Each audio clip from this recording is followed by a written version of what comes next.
Hello and welcome to our devotional, The Curious Characters of Christmas.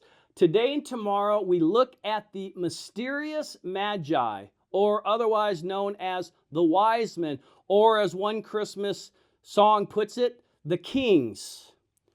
So what is it? Magi? Wise men? Kings?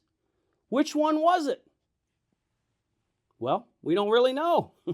We don't know for sure. By the way, Magi is where we get our word magic. These were, in some ways, very mysterious, mystical figures. Real life figures, but kind of mysterious. What we do know, though, is that they came from an eastern land, most likely Persia or Arabia. They apparently were men of wealth and influence based on the gifts they gave to Jesus, which we'll look at tomorrow. Perhaps they were royalty in some way. Because of their interest and understanding of stars, they were most likely some type of astrologers, readers of the sky. And there was one particular star, of course, that was to lead them to Bethlehem. But at the end of the day, it doesn't really matter who they were. What matters is what they became because of their encounter with Jesus. Let's take a look at their story. Matthew chapter 2, verse 1 and 2. Now after Jesus was born in Bethlehem of Judea, in the days of Herod the king, behold, wise men from the east came to Jerusalem, saying, Where is he who has been born King of the Jews? For we saw his star when it rose, and have come to worship him. Now, the first thing you'll notice is that Jesus was already born, and probably weeks, maybe months, maybe a year even, had gone by potentially. And so you'll notice here we have the nativity scene, and we have a couple wise men here, a wise man there. Well, it's not very biblical because they weren't there at the manger scene. Later, it would say they went to the house where he was staying. So it was sometime later. But nonetheless, what do we see here?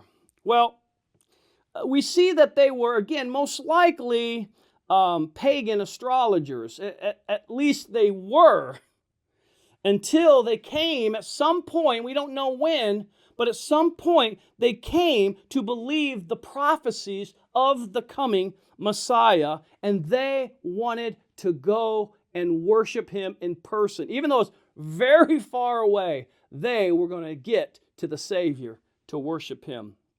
Let's keep looking. Look at verse 3 through 6.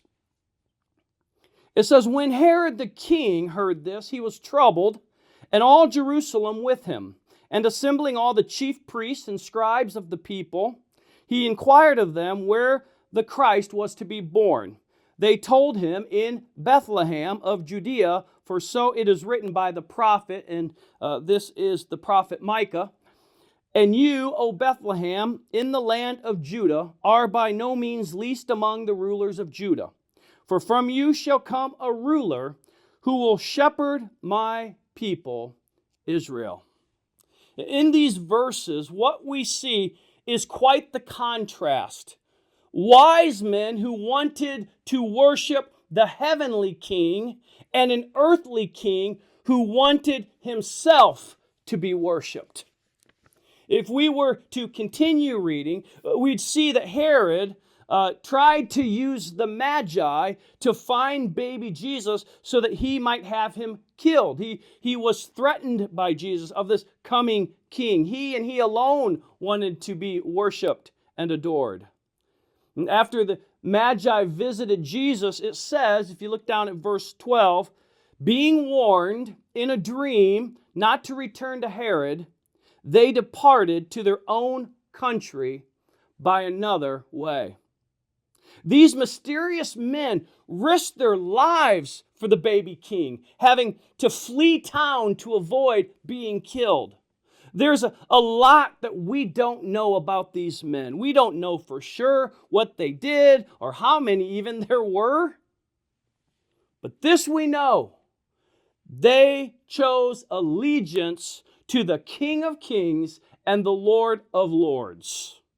They worshiped him and they risked their lives for him. And as we'll see tomorrow, they gave gifts fit for a king. Let me ask you a question. Does Jesus reign as king in your life? I'm not just asking if you believe in Jesus. I'm asking, does he reign as the king of your life? Is he on the throne, or are you?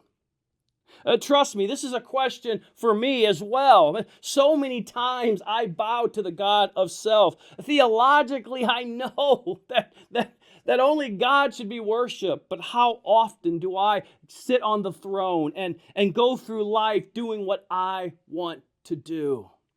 It's a daily choice to allow Jesus to truly be king in our life. May you and I be challenged this day by these mysterious men. Let Jesus reign in your life. Choose not the way of Herod, but instead choose the way of Jesus. Make King Jesus leader and Lord today.